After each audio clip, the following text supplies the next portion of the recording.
राधे राधे मेरे प्यारे भाइयों बहनों माताओं व बंधुओं। आज मार्गशीर्ष अर्थात अगहन मास में मैं आपके लिए लाई हूँ मार्गशीर्ष मास में सुनी जाने वाली भगवान विष्णु और लक्ष्मी जी की बहुत ही सुंदर कथा।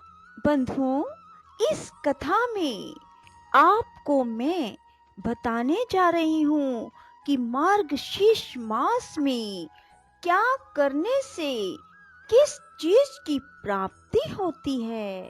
बंधुओं, वीडियो को पूरी सुने ताकि आपको इस वीडियो के सुनने से बहुत अधिक ज्ञान की प्राप्ति हो सके और आप जीवन में सुखमय जीवन व्यतीत कर सकें। बंधुओं, यदि आपने हमारे चैनल को अब तक सब्सक्राइब नहीं किया तो जरूर करें और बेल आइकन दबाना ना भूलें ताकि आपको हमारी आने वाली सभी वीडियोस की जानकारी सबसे पहले हो सके। बंधुओं, वीडियो को पूरी सुनने के बाद कमेंट बॉक्स में जय विष्णु भगवान जरूर लिखें।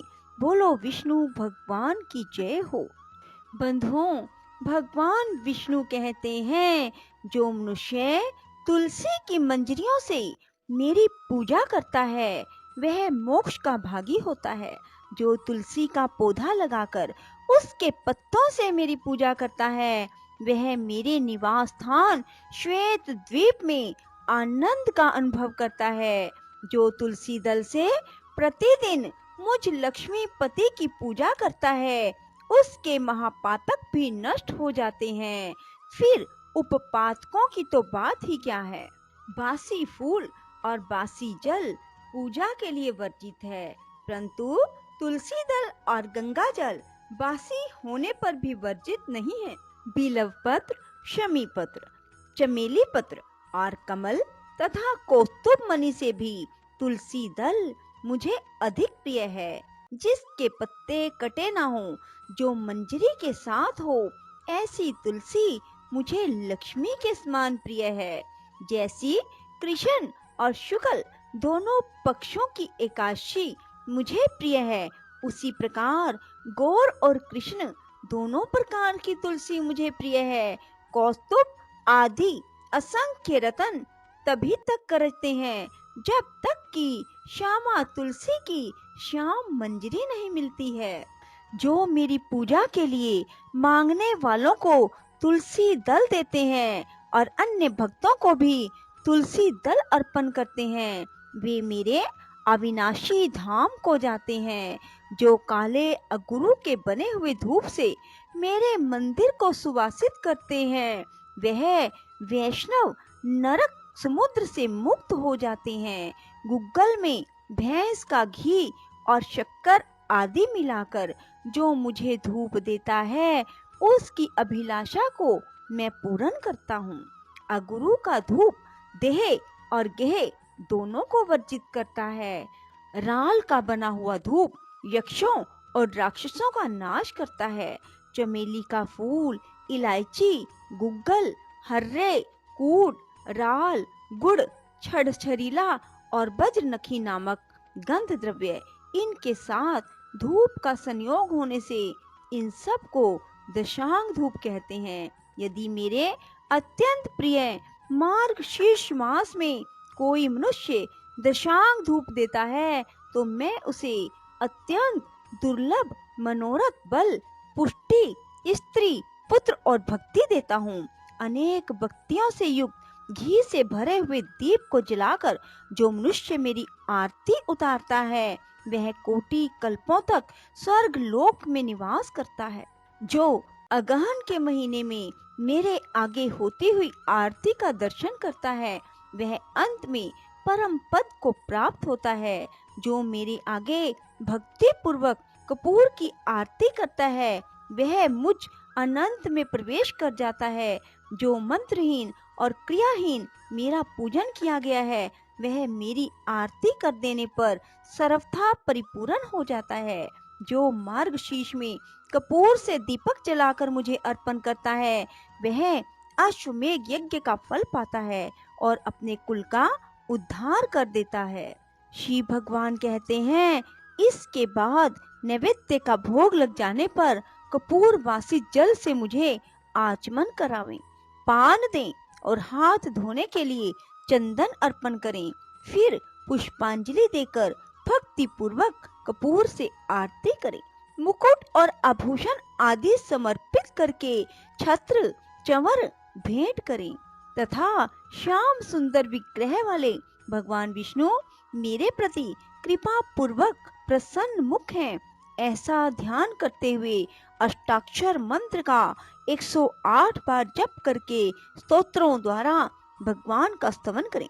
विद्वान पुरुष चलते हंसते अगल बगल में देखते हुए पैर से पैर को दबाकर हाथ को मस्तक पर रखकर खड़े होकर व्यग्रचित होकर मेरे मंत्र का जप ना करें। जप के समय तथा व्रत होम और पूजन आदि में दूसरों से वार्तालाप ना करें। जप का फल तीर्थ आदि में सहस्त्र गुना और मेरे समीप अनंत गुना होता है। इस प्रकार अगहन के महीने में मेरी पूजा करके जो प्रदक्षिणा करता है वह पग पग पर 7 द्वीपों वाली पृथ्वी की परिक्रमा का पुण्य फल पाता है। सहस्त्र नाम का पाठ केवल एक नाम का उच्चारण करते हुए जो भक्ति पूर्वक मेरी एक परिक्रमा भी करता है वह प्रतिदिन के पाप को भस्म कर डालता है। जिसने भक्ति भाव के साथ मेरी 108 बार परिक्रमा की है उसने उत्तम दक्षिणा वाले संपूर्ण यज्ञों का अनुष्ठान पूरा कर लिया। अब तुम एक गूढ़ रहस्य की बात सुनो। अपने दामोदर नाम से मुझे ऐसी प्रसन्नता होती है जिसकी कहीं तुलना नहीं है। गोकुल में जब मैंने दही का मटका फोड़ डाला तब माता यशोदा ने मेरी कमर से रस्सी लपेटकर मुझे खूब कसकर ओखली में बांध दिया। तभी से मेरा दामोदर नाम प्रसिद्ध हुआ। जो प्रतिदिन एकाग्रचित हो सूर्योदय काल में पवित्रता पूर्वक दामोदराय नमः इस मंत्र का 3000 जप करता है और 3.5 लाख जप पूरा होने पर उसका उद्यापन करता है, जप के दशांश का हवन तर्पण और ब्राह्मण भोजन कराता है, इस प्रकार भक्ति पूर्वक इस अनुष्ठान को पूरा करता है, उसे मैं मनोवांछित वस्तुएं देता हूँ। दामोदराय नमः इस मंत्र राज का जप करते हुए प्रतिदिन मेरी प्रदक्षिणा और दंड की भांति पृथ्वी पर गिरकर सदैव मुझे साष्टांग प्रणाम करना चाहिए। दोनों हाथ, दोनों पैर, दोनों घुटने, छाती, मस्तक, मन, वाणी और दृष्टि से जो प्रणाम किया जाता है उसे साष्टांग प्रणाम कहते हैं। अपने मस्तक को मेरे चरणों पर रखकर दोनों भुजाओं को परस्पर मिला दें और प्रार्थना करें, हे परमेश्वर, मैं मृत्यु रूपी ग्रह से परिपूर्ण इस संसार समुद्र से भयभीत होकर आपकी शरण में आया हूँ। आप मेरी रक्षा करें। फिर मेरे द्वारा दी हुई प्रसाद माला आदि को सादर मस्तक पर चढ़ाकर मेरी पूजा की पूर्ति के लिए इस प्रकार कहें, देव जनार्दन, मैंने मंत्रहीन, भक्तिहीन और क्रियाहीन जो पूजन किया वह सब आपकी कृपा से परिपूर्ण हो। विष्णु सहस्त्र नाम, भीषण स्वराज, गजेंद्र मोक्ष, अनुसमृद्धि तथा गीता, ये 5 प्रकार के स्तोत्र मुझे अभिष्ट हैं। महाभाग, इन्हें सुनकर मुझे बड़ी प्रसन्नता होती है। जो मनुष्य एक बूंद भी शाल ग्राम शिला का जल पी लेता है वह मोक्ष का भागी होता है। जिनके मस्तक पर शाल ग्राम शिला का चरणोदक है, जो उस चरणोदक को पीते हैं उन पर सूतक और मृतक का भी अशोच लागू नहीं होता। मृत्यु काल में जिसको वह चरणामृत दिया जाता है वह भी उत्तम गति को प्राप्त होता है। बोलो विष्णु भगवान की जय। राधे राधे। जय श्री कृष्णा। बंधुओं, यदि आपको हमारी वीडियो पसंद आए तो इसे लाइक करें और शेयर भी जरूर करें। धन्यवाद।